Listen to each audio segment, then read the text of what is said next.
Hi, I'm Sophia Mitropoulos. I'm an artist. Today's gonna be a little bit of a different kind of video than I usually do on my channel. Not too much of a deviation, but something a little more special. Last year in March of 2019, my grandfather passed away, and my inheritance from him was a set of watercolors and his palette.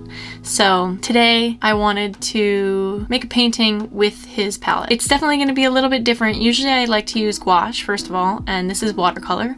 So it is a little bit of a deviation from what I usually use, but I'm really excited. I've done this a couple times before, but I thought it'd be nice to capture this moment on video. My grandmother watches these videos. Hi, Yaya. This is for you. But this video is just gonna be me playing around with my papoose paint. As far as a materials rundown, this materials rundown looks a little bit different than my usual materials. First of all, I have some watercolor paper that he would let me use when I would go to his house. I don't typically work on watercolor paper. I usually work on a mixed media spiral bound sketchbook, but this is a gummed cold press watercolor paper, so I have to cut each page out individually, which I think is definitely gonna be a different approach than what I usually take, where I just work within the confines of a sketchbook. I also have his palette, which still has his paint on it. So I have worked with this before and just reactivated this watercolor paint and used his palette and his paint directly, and I'll definitely be doing some of that today. It is pretty dusty, so there are sediments in the paint just from it sitting out. So that'll give the piece a little bit of texture, but on top of that, I also got this metal tin, which has a palette inside of it additionally, and then a bunch of his tubes of paint. Most of the tubes are really old Winsor Newton, so I'm excited to be using them. Some of them have some life in them, but I also set these aside that have either been broken open or he cut open to get the last little bits out, and I'm keeping them, but I just put them in their own little side tray so that I could separate them. I have also separated them by warm and cool tones, just because, you know, I don't really know what most of them look like. So I'm excited to be working with his paint and his palette, just as a small way to honor his memory and just to continue making stuff. He always was a really big proponent of discipline and creating work regularly, so this is for that.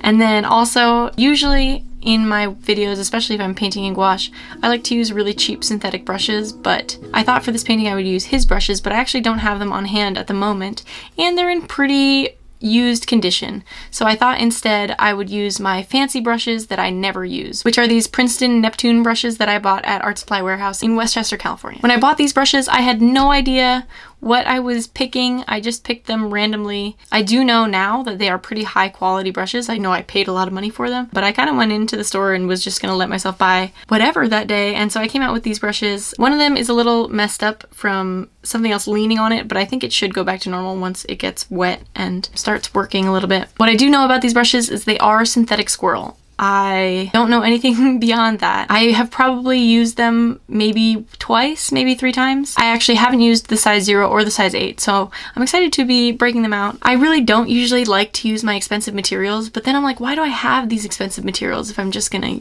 not use them? So I feel like this was a nice, really meaningful video that I could use them for, because the paint is special, so I'll use my special brushes, you know? Before we get started, if you're new here, please subscribe to my channel. I put out new art videos on Wednesdays and Fridays, and I also have a Patreon, so if you really like my work or me or whatever and you want to support me for the small price of a cup of coffee per month, no pressure of course, but the link is in the description. So let's get started. Okay, see you in there.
this point, I feel I've made some mistakes on her jaw that I tried to fix, and that didn't work.